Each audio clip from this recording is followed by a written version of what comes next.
যারা উপস্থিত আছেন সবাইকে স্বাগতম জানাচ্ছি রোবোটিক্স ক্যাম্পের আজকের দ্বিতীয় স্টেজের ওরিয়েন্টেশন ক্লাসে।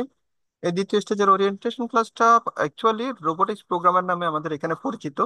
যারা উপস্থিত হয়েছেন সর্বোচ্চ আমরা 15 থেকে 17 মিনিট টাইম নিব। আমরা এর মধ্যে আমাদের যে কোর্স কারিকুলাম সেটা সম্বন্ধে জানাবো, আমাদের যে টাইম শিডিউল সেটা সম্বন্ধে জানবো, এবং আমাদের এই কোর্স কারিকুলাম এবং টাইম শিডিউলের মধ্যে আমাদের আসলে কি কি কাজগুলো করতে হবে এবং কি কি জিনিসপত্র নিয়ে আমরা আসলে কাজ শিখবো সেটা সম্বন্ধে জানবো। এর পরবর্তীতে আমরা প্রশ্নোত্তর পর্বে যাব। প্রশ্নোত্তর পর্বের পরবর্তীতে যদি দেখা যাচ্ছে যে কি এই টাইমের মধ্যে কোনো কেউ করতে না পারে, তাহলে পরবর্তীতে কখন সুযোগ আছে বা পরবর্তীতে দ্বিতীয় স্টেজ আবার কখন শুরু হবে সে সকল বিষয় সম্বন্ধে আপনাদের সাথে জানবো। তো আমি সুকান্ত শর্মা শিল্প আপনাদের সাথে এখানে সঞ্চালনায় আছি। এটা আহ, এখানে যে কোর্স কারিকুলাম আমরা প্রথম স্টেজের যে ওরিয়েন্টেশনটা করেছিলাম সেটার কারিকুলাম আর আহ, দ্বিতীয় স্টেজের কারিকুলাম একটু পার্থক্য আছে। প্রথম স্টেজের যে কারিকুলামটা ছিল, প্রথম স্টেজের যে সিলেবাসটা ছিল সেটা হচ্ছে সম্পূর্ণটাই নন প্রোগ্রামেবল জিনিস দিয়ে আমরা কিন্তু কাজ করেছি এবং অটোমেটিক সিস্টেম তৈরি করেছি। বিভিন্ন রোবোটিক ডিভাইস গুলো আমরা তৈরি করার চেষ্টা করেছি, কিন্তু কোনোটাতেই আমরা প্রোগ্রাম করিনি। উইদাউট প্রোগ্রামিং আমরা কাজ করেছি। কিন্তু এই স্টেজে আমরা গত স্টেজের মধ্যে যে সকল কাজগুলো করেছিলাম, যেগুলো আমরা প্রোগ্রামিং ছাড়াই করেছি, ঠিক সেম কাজগুলো করব কিন্তু একটু অ্যাডভান্স। মানে হচ্ছে উইথ প্রোগ্রাম আমরা করব। প্রোগ্রাম ছাড়া যেগুলো করেছি ঠিক সেম প্রজেক্ট গুলাও আমরা এখানে প্রোগ্রামিং দিয়ে করব। তো সেক্ষেত্রে আমাদের আগের যে ডিভাইস গুলো ছিল সেগুলোর সাথে নতুন কিছু কন্ট্রোলার ইউনিট যুক্ত হবে। তো আমরা আগে আমাদের যে বর্তমানে রানিং মানে হচ্ছে 4 তারিখ থেকে যেটা শুরু হয়েছে সেটার যে শিডিউল, সেই শিডিউলটা সম্বন্ধে আপনাদের সাথে একটু আলোচনা করি। আপনারা এই শিডিউলটার আমি একটু বড় করে দিচ্ছি, আপনাদের সুবিধার জন্য একটু বড় করে দিই। আপনারা যদি সম্ভব হয় এটার একটু স্ক্রিনশট তুলে রাখুন, এটার স্ক্রিনশট তুলে রাখুন। আমাদের যথেষ্ট চেষ্টা আছে যাতে আমরা সামনে ঈদ আসছে, ঈদের আগেই যেন আমরা দ্বিতীয় স্টেজটা কমপ্লিট করতে পারি। ঈদের পরে বাড়ি থেকে সেই যেন আবার তৃতীয় স্টেজ শুরু করতে পারি, ঠিক সেভাবেই আমরা আমাদের শিডিউলটা সাজিয়েছি। তো এখানে যারা আছেন আপনারা খেয়াল করে দেখুন, আজকে মে 4 তারিখ সন্ধ্যা 7:30টায় ওরিয়েন্টেশন ক্লাসটা, এবং পরবর্তীতে যতগুলো ক্লাস আছে তার মধ্যে এই যে প্রথম ক্লাস, দ্বিতীয় ক্লাস, তৃতীয় ক্লাস, চতুর্থ ক্লাস পর্যন্ত থিওরিটিক্যাল ক্লাস, এবং মের 9 তারিখ থেকে শুরু হবে পঞ্চম ক্লাস, যেটা হচ্ছে প্র্যাকটিক্যাল ক্লাস। মের 9 তারিখ, মের 12 তারিখ এর পরবর্তীতে যতগুলো আছে সবগুলো হচ্ছে প্র্যাকটিক্যাল ক্লাস। এবং এই প্র্যাকটিক্যাল ক্লাসগুলোতে অ্যাকচুয়ালি আমরা কি কি শিখতেছি সেটার ডিটেলস এখানে দেওয়া আছে। আমরা এখানে যে পিডিএফটা দেখতে পাচ্ছেন বা যে কোর্স লেআউটটা দেখতে পাচ্ছেন সেটা একটা কপি আপনাদেরকে গ্রুপের মধ্যে দিয়ে দিব। এখানে প্রথম ক্লাসের মধ্যে আমরা আমাদের পাওয়ার সোর্স, বিভিন্ন পাওয়ার সোর্স নিয়ে আপনাদের অলরেডি ঝামেলা হয়েছে গত ব্যাচের মধ্যে, মানে গত স্টেজের মধ্যে আপনারা পাওয়ার সোর্স সম্বন্ধিত যথেষ্ট ঝামেলা পোহাইছেন। বিশেষ করে আহ, আমাদের যে রোবট আছে ইজিকম মিনি দিয়ে যখন আপনারা রোবটটা চালাচ্ছিলেন, আহ, কম মানের যদি অ্যাডাপ্টার হয় বা পাওয়ার সাপ্লাই বা পাওয়ার ব্যাংক হয় সেক্ষেত্রে আপনাদের অনেক ঝামেলা পোহাতে হয়েছে, যে ঝামেলাটা আসলে সলভ করা পসিবল। তো আমরা এই প্রথম ক্লাসেই আমরা শিখবো হচ্ছে পাওয়ার সোর্স, কনভার্টার এবং পাওয়ার ব্যাংক এগুলো আসলে কিভাবে তৈরি হয়, কিভাবে তৈরি করা যায় সেই সকল মডিউল গুলা নিয়ে। তো আহ দ্বিতীয় ক্লাস যেটা আছে সেটা হচ্ছে সম্পূর্ণটাই বেসিক কম্পোনেন্ট নিয়ে। আমরা গত স্টেজের মধ্যে যেগুলো নিয়ে কাজ করেছি সেই জিনিসগুলো শুধু নামটা জানছি, কিন্তু সেগুলোর আসলে ক্যালকুলেশনটা জানিনি। যেমন আপনারা প্রত্যেকটা মডিউলের মধ্যে একটা ছোট ছোট এলইডি দেখেছেন যেগুলো ইন্ডিকেটরের মতো কাজ করে, এবং সেগুলো জ্বালানোর জন্য আমাদের অবশ্যই একটা রেজিস্টরের দরকার হয়। আমরা জানি না যে কি আসলে রেজিস্টরের মানটা কত হতে হবে বা কত ওয়াটের নিতে হবে, সেটা কিন্তু আমরা আসলে কোনো ক্যালকুলেশন করিনি। কিন্তু এই স্টেজের দ্বিতীয় ক্লাসে আমরা সেটার ক্যালকুলেশনটা করব। তো রেজিস্টর, এলইডি এবং ডায়োড নিয়ে আমাদের দ্বিতীয় ক্লাস, এবং আমরা চেষ্টা করব আমাদের যে চার্জার লাইট গুলো আছে সেগুলোর একটা সার্কিট তৈরি করার জন্য।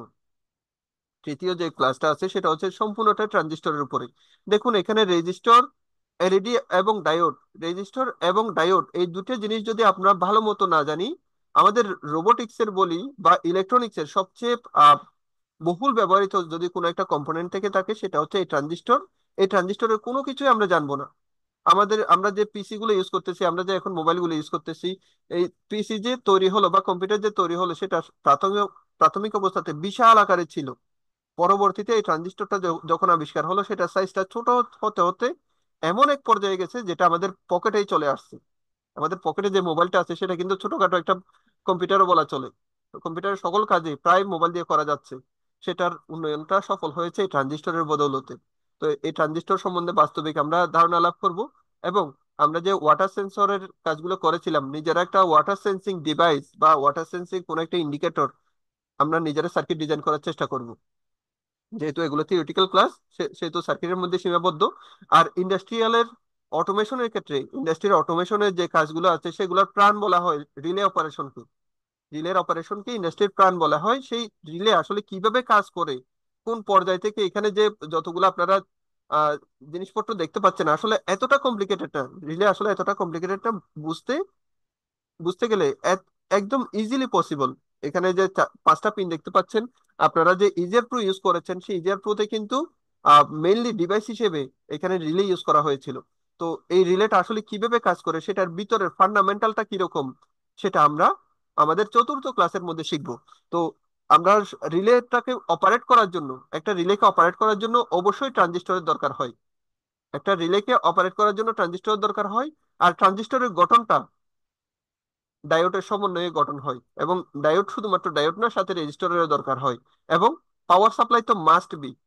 তো যার কারণে দেখা যাচ্ছে আমরা যদি এখান থেকে কোনো একটা ক্লাস মিস করি, খেয়াল রাখবেন যদি কোনো একটা আপনার ক্লাস মিস গেছে, আপনার পুরো পুরো যতগুলা ক্লাস আছে পরবর্তীতে সবগুলো কিন্তু মিস চলে যাবে। সো আমাদের যতগুলা স্টেজ আছে, সবগুলা স্টেজের মধ্যে সবচেয়ে কঠিন স্টেজ কিন্তু এই দ্বিতীয় স্টেজের ক্লাসগুলো। মাথায় রাখবেন, এটা পার করা মানে হচ্ছে রোবোটিক্সের মোটামুটি আপনার সমস্ত রকমের ঝামেলা থেকে আপনি মুক্ত হতে যাচ্ছেন।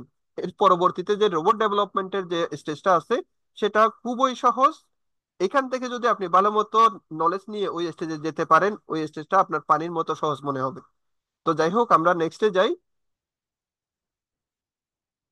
আমরা কোনো রকমের টেস্টিং ডিভাইস নিয়ে আলোচনা করিনি। বাট এই স্টেজে আসার পরে আমরা নিজেরা টেস্টিং ডিভাইস তৈরি করব। নিজেরা টেস্টিং ডিভাইস বলতে আমাদের মেইনলি যে কয়েকটা মেজারিং এর দরকার হয়, তার মধ্যে কোনো ফল্ট আছে কিনা, কোনো লাইনে কারেন্টের সমস্যা আছে কিনা, সেটা দেখার দরকার হয়।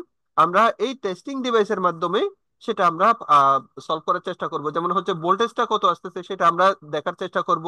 কন্টিনিউটি টেস্টিং মানে হচ্ছে আমাদের যে সার্কিট আছে সেই সার্কিটের মধ্যে কোনো রকমের মাঝখানে লাইন ব্রেক হলো কিনা সেটা ফাইন্ড আউট করার সিস্টেমটা সম্বন্ধে জানবো। ইভেন যদি কোনো রকমের ডিভাইসে সমস্যা থেকে থাকে, সেটা আসলে কিভাবে ট্রাবল শুট করা হয় সেটা আমরা প্রাথমিকভাবে জানবো। তো একটু নেক্সটে যাই।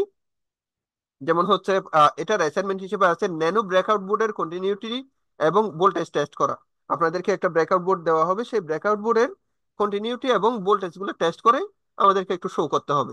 শুধুমাত্র একটু টেস্ট করা মানে হচ্ছে আপনার কাছে যে ডিভাইস গুলো যায়, আপনারা কিন্তু নিজেরাও জানেন না যে কি সেগুলো ভালো আছে নাকি নষ্ট হয়ে গেছে। তো টেস্ট করে তারপরেই আপনারা কাজ শুরু করবেন। তো এরপরে যাই, micro controller Arduino multiple load controlling. আমরা এই যে ষষ্ঠ যে ক্লাসটা আছে, এই ষষ্ঠ ক্লাসের মধ্যেই মাইক্রো কন্ট্রোলার প্রোগ্রামিং নিয়ে কাজ করব। মাইক্রো কন্ট্রোলার ডেভেলপমেন্ট বোর্ড হিসেবে আমরা আরডুইনো ন্যানো ইউজ করব। আবার বলছি, আমরা মেগা ইউজ করব না, আমরা ইউএনও ইউজ করব না, আমরা ন্যানো ইউজ করব। আপনাদের মধ্যে কেউ যদি ইউএনও ইউজ করে থাকেন বা ইউএনও যদি আপনার সংকলনে থেকে থাকে, আপনি যদি সম্ভব হয় আপনার পরিচিত কারোর সাথে এটা এক্সচেঞ্জ করে ফেলুন। কারণ কি, ন্যানোতে পিনের সংখ্যা ইউএনও চাইতে অনেক বেশি। ন্যানো সাইজে ছোট, দামও কম। কিন্তু ইউএনও চাইতে ন্যানো অনেক বেশি বেশি কম্প্যাক্টেবল। এবং আমরা যেহেতু রোবট ডেভেলপমেন্ট করব, রোবটের ক্ষেত্রে যত পারি আমরা ছোট চিপ গুলো ইউজ করার চেষ্টা করি। তো এই স্টেজের মধ্যে যদিও বা আরডুইনো ইউএনও যে এটা আছে, আরডুইনো ইউএনও যে মাইক্রো কন্ট্রোলার ডেভেলপমেন্ট বোর্ড আছে, এই মাইক্রো কন্ট্রোলার ডেভেলপমেন্ট বোর্ডটা যদিও বা অনেক জনপ্রিয় এবং বিজ্ঞানীরা যারা আছে তারা শুরুতে ইউজ করে, কিন্তু আমরা যখন তৃতীয় স্টেজে উঠবো তখন আপনাদের ন্যানোটা আবার কিনতেই হবে। তো দ্যাটস ওয়াই আমরা দুইবার কিনবো না, একবার কিনেতেই যেন শেষ হয়। আমরা সপ্তম ক্লাস যেটা আছে সেটা হচ্ছে ডিজিটাল ও অ্যানালগ ইনপুট সিরিয়াল কমিউনিকেশন। এটা সম্বন্ধে আমরা জানবো। যদিও বা এই লেখাগুলো আপনাদের ক্ষেত্রে পরিচিত হতেও পারে নাও পারে, কিন্তু খুব বেশি কঠিন কিছু না। যেমন হচ্ছে আমরা সেন্সর থেকে যে রিডিং নিতাম সেটা হচ্ছে ডিজিটাল রিড পাইতাম ইজিআর প্রোর মাধ্যমে। ইজিআর প্রোটা actually analog to digital converter একটা যুক্ত করা আছে, অ্যানালগ টু ডিজিটাল কনভার্ট করতে পারে এরকম চিপ সেখানে যুক্ত করা আছে বলে আমাদের যতগুলো সেন্সর অ্যানালগ ছিল সবগুলোকে ডিজিটালি আপনাদেরকে আউটপুটে দিছে। অ্যাকচুয়ালি পরিবেশ থেকে যখন কোনো একটা সেন্সর ডাটা নেয়, সেটা নেওয়ার সময় কিন্তু অ্যানালগ ভাবেই নেয়। এবং ভিতরে কোনো একটা কনভার্টারের মাধ্যমে সেটা ডিজিটালে কনভার্ট করে। তো আমরাও এখানে জানবো যে আমরা যতগুলো সেন্সর প্রথম স্টেজে ইউজ করেছি সেই সেন্সরগুলো দ্বিতীয় স্টেজে আসার পরে অ্যাকচুয়ালি আমরা দেখবো সেই সেন্সরগুলো আসলে ভ্যালুটা কিরকম দেয়, পরিবেশের কোন অবস্থাতে সে কিরকম ভ্যালু দেয়। যেমন ফায়ার সেন্সরের ক্ষেত্রে কত মাত্রার আগুন হলে সেখানে ভ্যালুটা কিরকম আসে সেটা আমরা দেখার চেষ্টা করব। তো ডিজিটাল ইনপুট বা অ্যানালগ ইনপুট সেন্সর থেকে অ্যাকচুয়ালি আমরা ইনপুট হিসেবে পাই সেটা আমরা জানবো, এবং সিরিয়াল কমিউনিকেশনের মাধ্যমে আসলে আমরা কম্পিউটারের মধ্যে দেখার চেষ্টা করব বা মোবাইলে দেখার চেষ্টা করব। এর পরবর্তীতে আমরা যাই এলসিডি, লিকুইড ক্রিস্টাল ডিসপ্লে নিয়ে আমরা কাজ করব। এর পরবর্তীতে হিউমিডিটি, টেম্পারেচার মেজারিং নিয়ে আমরা কাজ করব। রিমোট কন্ট্রোলিং সিস্টেম নিয়ে আমরা কাজ করব, বিশেষ করে আমাদের যে বাড়ির মধ্যে টিভি রিমোট আছে সেই টিভি রিমোট দিয়ে আমরা আমাদের বিভিন্ন প্রকার লোড যেগুলো আছে সেগুলো কন্ট্রোল করার চেষ্টা করব। আমরা মোবাইল কন্ট্রোল দিয়ে কাজ করেছিলাম, আমরা তারযুক্ত সুইচ বোর্ড দিয়ে কাজ করেছিলাম, কিন্তু এইবার কাজ করব আমরা আমাদের বাড়িতে যে টিভি রিমোট আছে সেই টিভি রিমোটটা দিয়ে আমরা কিভাবে লোড গুলাকে কন্ট্রোল করতে পারি। এই দশম ক্লাসটা খুবই ইম্পর্টেন্ট, কারণ কি আমরা ফাইনাল যে ক্লাসটা আছে সেটা করার সময় অবশ্যই এটা ইউজ করব। এই যে অ্যাসাইনমেন্ট হিসেবে আছে আইআর রিমোটের ট্রান্সমিটারের ভ্যালু নির্ণয় করা, remote control switch board system তৈরি করা। 11 নম্বর যে ক্লাসটা আছে সেটা হচ্ছে পালস সেন্সিং এবং ডিস্টেন্স মেজারমেন্ট। আমরা এটার মাধ্যমে যে জিনিসটা তৈরি করব সেটা হচ্ছে ডিস্টেন্স মেজারিং ডিভাইস তৈরি করব, অথবা অটোমেটিক ওয়াটার পাম্প, অথবা অটো হ্যান্ড স্যানিটাইজার। আমরা তিনটাই করার চেষ্টা করব, বাট আপনারা যে কোনো একটা অ্যাসাইনমেন্ট হিসেবে দিলে হবে। অটো ওয়াটার পাম্প বলতে আমাদের বাড়ির উপরে যে পাম্পটা আছে সেটা হচ্ছে automatic water pump. Auto hand sanitiser আপনারা অবশ্যই এটার সম্বন্ধে পরিচিত আছেন। ডিস্টেন্স মেজারিং ডিভাইস মানে হচ্ছে আমরা যে মাপার জন্য ট্যাপ ইউজ করি, সেই ট্যাপের পরিবর্তে আমরা কিভাবে আমাদের ডিভাইসটাকে কোনো রকমের হাতের ছোঁয়া ছাড়া ডিস্টেন্স মেজার করতে পারি সেটা সম্বন্ধে আমরা জানবো। সার্ভো কন্ট্রোলিং মোস্ট ইম্পর্টেন্ট একটা মোটর। আমরা আগের ক্লাসে শিখেছিলাম হচ্ছে গিয়ার মোটর সম্বন্ধে, এই ক্লাসে শিখবো সার্ভো মোটর সম্বন্ধে। কারণ কি রোবট ডেভেলপমেন্টের ক্ষেত্রে সার্ভো মোটর এবং গিয়ার মোটর দুটাই দরকার হয়। তো সার্ভো মোটর আসলে কিভাবে কাজ করে না করে সেটা সম্বন্ধে জানবো, এবং আমরা একটা গ্রিটিং রোবট তৈরি করব। গ্রিটিং রোবট বলতে ঠিক এটাই যে আপনি যখন সেই রোবটের সামনে যাবেন, রোবট হাত তুলে আপনাকে সালাম দিবে, এটা জানবো।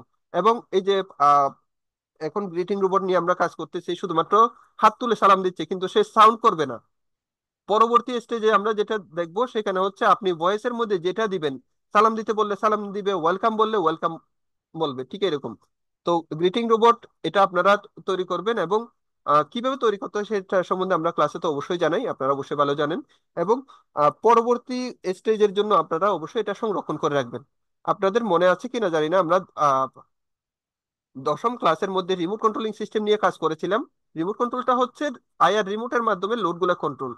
আমরা গত স্টেজে কখনো 220 ভোল্ট নিয়ে কাজ করি নাই, কিন্তু এই স্টেজে আমরা 220 ভোল্ট নিয়ে কাজ করব। আমাদের মেগা প্রজেক্ট হিসেবে হোম অ্যাপ্লায়েন্সের ক্ষেত্রে আমরা আমাদের যে বাড়িতে যে এখন আমরা যে রুমে আছি সেই রুমের মধ্যে দেখুন একটা ফ্যান চলতেছে, একটা বা দুইটা বাতি জ্বলতেছে।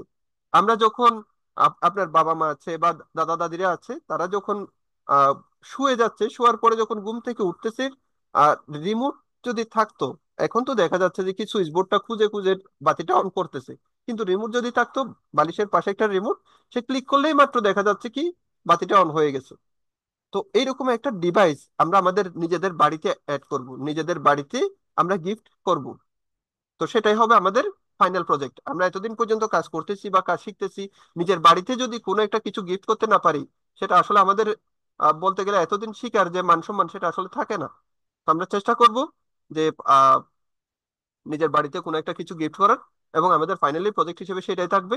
এবং দ্বিতীয় স্টেজের জন্য যে সকল যন্ত্রপাতিগুলোর দরকার হবে, আমরা এতক্ষণ পর্যন্ত আমাদের কারিকুলাম নিয়ে আলোচনা করেছি এবং শিডিউল নিয়ে আলোচনা করেছি। এই স্টেজের জন্য যে সকল যন্ত্রপাতিগুলোর দরকার হবে সেটা হচ্ছে প্রথম স্টেজের আপনাদের যতগুলো জিনিসপত্র ছিল সবগুলোই লাগবে। আবারও বলছি, প্রথম স্টেজের ইকুইপমেন্ট বক্সের সেটের মধ্যে যা যা কিছু ছিল সবগুলো আবারই লাগবে। Arduino nano with loader cable, UNO হবে না, ন্যানোই লাগবে। এবং ন্যানোর যে ব্রেকআউট বোর্ড আছে সেটাও লাগবে। আপনারা 2 পিন নিয়ে কাজ করেছিলেন, 2 পিন জিএসটি নিয়ে কাজ করেছিলেন, 3 পিন নিয়ে কাজ করেছেন এবং 6 পিন নিয়ে কাজ করেছেন। এই স্টেজের মধ্যে আপনারা 4 পিন নিয়ে কাজ করবেন। 4 পিন জাম্পার লাগবে, আল্ট্রাসনিক সেন্সর লাগবে জাম্পার সহ, এলসিডি উইথ I2C লাগবে, আইআর রিমোট রিসিভার মানে হচ্ছে আমরা যে টিভি রিমোটের কথা বললাম, সেটা রিসিভ করার জন্য একটা রিসিভার আছে, সেটা লাগবে। ডিজিটাল ভোল্ট মিটার খুব অল্প দামে পাওয়া যায়। Servo SG90 with GST, GST সিস্টেমের আছে, সেটা লাগবে। DHT11 মানে হচ্ছে digital humidity and temperature sensor, 3 pin GST সহ, আইআর রিমোট এবং রিলে মডিউল 2 চ্যানেলের জিএসটি এমবেডেড করা আমাদের ডিভাইসগুলো লাগবে। এবং সেগুলো কোথায় পাওয়া যেতে পারে, আপনাদেরকে একটা ঠিকানাও দেওয়া হয়েছে, অথবা লোকালি যে কোনো জায়গা থেকে আপনারা কালেক্ট করে নিতে পারবেন। এখন প্রশ্নটা থাকতেছে যে ডিভাইসগুলো কখন কালেক্ট করতে হবে বা কত তারিখের মধ্যে কালেক্ট করতে হবে। খেয়াল করে দেখুন, আমাদের প্র্যাকটিক্যাল ক্লাস শুরু হবে 9 তারিখ 12 তারিখের মধ্যেই। 9 তারিখ আমাদের প্র্যাকটিক্যাল ক্লাস শুরু হবে, 9 তারিখের আগে আপনাদের কালেক্ট করে ফেলতে হবে। এর পরবর্তী প্রশ্ন থাকে এটাই যে এগুলোর দামটা কিরকম আসতে পারে। আমরা গতকালকে এটা সার্ভে করে দেখেছি, এটা প্রায় 2000-এর কাছাকাছি বিল আসতে পারে।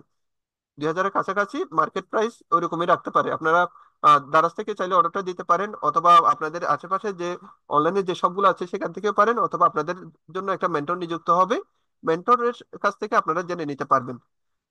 এখন দেখা যাচ্ছে যে কি, এই যে মে 04/2025 থেকে মে 20 2025 পর্যন্ত আপনাদের এরকমও হতে পারে যে এই টাইমে আপনাদের পরীক্ষা থাকতে পারে। যদি পরীক্ষা থাকে তখন আপনাদের আসলে করণীয়টা কি?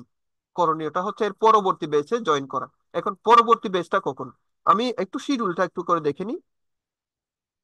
চোখ বন্ধ করে তো আসলে বলাটা উচিত হবে না যে দ্বিতীয় স্টেজ আবার পরবর্তীতে কখন শুরু হতে পারে, সেটা আপনাদেরকে জানাচ্ছি। এই ব্যাচে করতে না পারলেও কোনো রকমের সমস্যা নেই, আপনি চাইলে পরবর্তী ব্যাচ, যে 5টা ব্যাচ আছে, আমি আপনাদেরকে একটু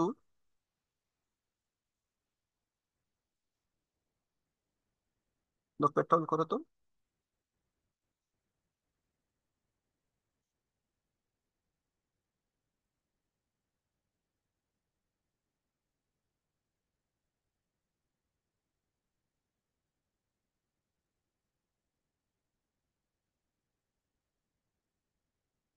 আপনি এই স্টেজেও যদি করতে না পারেন, তাহলে এই যে আজকে তো ক্লাস শুরু হলো একটা, মে 20 তারিখ থেকে আরেকটা শুরু হবে। মানে হচ্ছে এই ক্লাসটা শেষ হওয়ার পর পরেই, এই ক্লাসটা যে আমাদের মে 20 তারিখে 13তম ক্লাস হচ্ছে, 13তম ক্লাসের পরেই মে 20 তারিখ থেকে আবার আরেকটা সেকেন্ড স্টেজ শুরু হবে, সেটাতে আপনি চাইলে জয়েন করতে পারবেন। বাট মে যে 20 তারিখে আছে সেটাতে একটু ঝামেলা আছে, এটা হচ্ছে মাঝখানে ঈদ আছে, ঈদের জন্য একটু ইন্টারাপ্ট হবে, মানে সেটা ঈদের পরেও চলে যাবে। তো আমার মনে হয় যে কি মে 04-এ মানে এখন যে ক্লাসে জয়েন করেছেন সেটা কন্টিনিউ করাটাই বেটার। অথবা জুনের 14 তারিখ থেকে শুরু হবে ঈদের পরে, অথবা জুলাইয়ের 04/2025 শুরু হবে, তখন আপনারা চাইলে করতে পারবেন।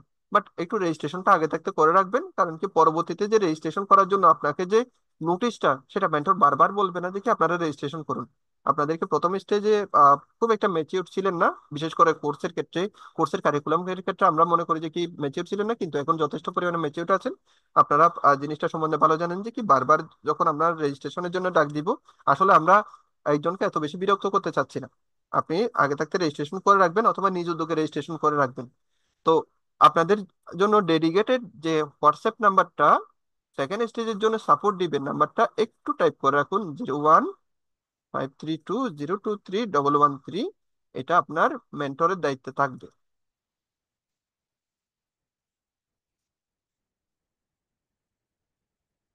আপনারা যদি দ্বিতীয় স্টেজে রেজিস্ট্রেশন না করে থাকেন, যারা করেননি, প্রথম স্টেজ যারা সার্টিফিকেট পেয়ে গেছে, প্রথম স্টেজে যারা সার্টিফিকেট পেয়েছে সবার সবাইকে আমরা দ্বিতীয় স্টেজের জন্য ওয়েলকাম জানাচ্ছি। এবং প্রথম স্টেজের সার্টিফিকেট যারা এখনো পায়নি, আপনাদের জন্য পার্সোনাল মেন্টর নিয়োগ দিয়েছে আশা করি। প্রথম স্টেজ শেষ করে দ্বিতীয় স্টেজে জয়েন করুন, সেটাই বেটার। কারণ কি প্রথম স্টেজের যে নলেজটা আছে সেটা আমরা দ্বিতীয় স্টেজে অ্যাপ্লাই করি। তো যেটাই হোক, আমরা আহ, যারা এখনো পর্যন্ত রেজিস্ট্রেশন করেনি, রেজিস্ট্রেশনের যে ফরম্যাটটা আছে সেটা আমরা আপনাদেরকে ইনবক্সের মধ্যে দিয়ে দিব, অথবা যে চ্যাট গ্রুপ আছে সেই চ্যাট গ্রুপের মধ্যে দিয়ে দিব। আপনাদের এর মধ্যে যদি কারো কোনো রকমের প্রশ্ন থেকে থাকে, আমরা দীর্ঘক্ষণ একটা প্রশ্নোত্তর পর্বে যাব। যদি আপনাদের প্রশ্ন থেকে থাকে, কাইন্ডলি একটু হ্যান্ড রেজ করে জানাবেন। আমরা আমাদের যে এখানে কোর্স কারিকুলাম যেটা আছে, এই কোর্স কারিকুলামটা আপনাদেরকে গ্রুপের মধ্যে দিয়ে দেব।